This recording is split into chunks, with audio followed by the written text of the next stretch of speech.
Hello friends, welcome to Mary and Molly Show. I'm Mary. I'm Molly. Today's story is called Richard's Rubbish Heap. Richard had to learn a very valuable lesson: to never ever give up. And today's story is so encouraging. Maybe you have a dream and it seems like it's so far out of reach. If you work hard at it, you can succeed in anything, of course with God's help. If you haven't subscribed, please do that now and click that bell so you can receive immediate notification once we post a new video. Enjoy! Richard was as excited as a dog with 10 tails. He had always wanted to invent something, and now he had done so. His big fire balloon, on which he had been working for several weeks, was almost ready. There was just a few more odds and ends to fix, and then he would be able to set light to the wad of cotton set in a frame at the bottom and watch the big paper bag fill with hot air and soar away into the sky. It was going to be a big day for him, for all his friends were coming to see the great sight. He had told them all about it long before he had even worked out the design, and he was sure their eyes would pop out when they saw it completed. And it was something to see, too, I can tell you. 6 feet high and 4 feet in diameter, it had been no small job to build. Richard had first made a framework of very light, strong wire. Then he had cut long strips of tissue paper of various colors, all of the proper shape, like slices of orange peels, so that when pasted together, they made a big paper globe around the wire frame. What a task it had been, pasting the edges of that paper. Often it had torn or got stuck in the wrong place. At the very bottom of the frame, there was a circle of wire in the center of which, supported on 2 cross wires, was the pad of cotton soaked in fuel, which at the right moment was to be set alight to heat the air inside the balloon. At last, everything was ready for the grand ascent. All Richard's friends were standing around, waiting impatiently for the moment when the balloon would sail aloft. Richard, however, was not in a hurry. He wanted to enjoy this moment of triumph, to which he had looked forward so long and for which he had worked so hard. He kept explaining how he had designed the balloon and why he was sure it would rise into the air. Over and over again, he answered all the questions the boys asked about it. At last, with a great flourish, he applied a match to the cotton.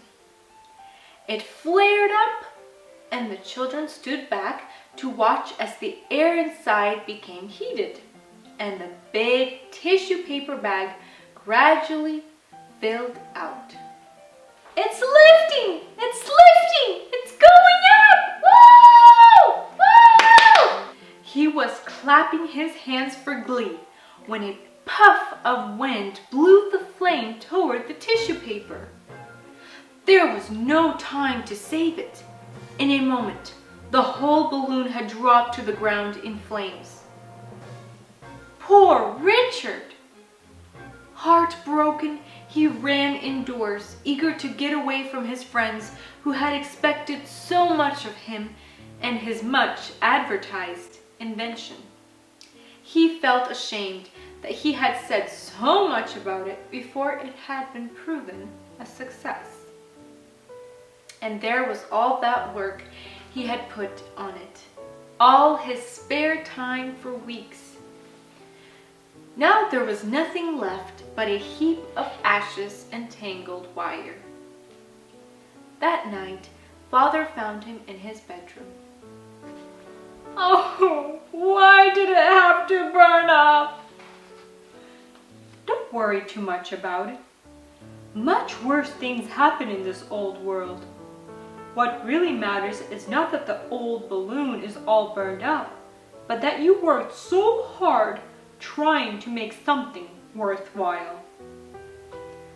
"But it's all wasted." "No, not wasted. Think of all you have learned, all that you have read about balloons, all the little tricks about bending wire and sticking tissue paper together. All that isn't lost. It will prove useful someday. You will see." But I did so want to invent something." "I know. But worthwhile things don't get invented as quickly as that. Think of Edison and how long he experimented before he invented the electric light, the phonograph, and the other things he gave the world. Do you think he discovered them all at once? No, indeed. He worked and worked over them, trying and failing and trying again." "For weeks and weeks as I did?" "Yes, for years and years. And he had so many failures that it is a wonder he carried on as he did. You should just see his rubbish heap." "His rubbish heap?" "Yes, indeed. I've heard that it is shown to all who visit one of his old workshops. Every time an experiment went wrong, he would throw it out and start again. He didn't let failure discourage him, and neither must you, son. Build another balloon, and a better one next time. Invent one that won't catch fire. Find out what was wrong and make it right. That's how all worthwhile inventions come about." "I suppose that if Edison had a rubbish heap, I shouldn't worry too much about my little pile of ashes. I'm going to start on a new balloon tomorrow." "That's right, son. That's the spirit that wins. Every real inventor has a rubbish heap, and you made a good start towards success tonight." Thank you, friends, so much for joining us today. We hope you enjoyed this story, and please don't forget to join us next time for another amazing story.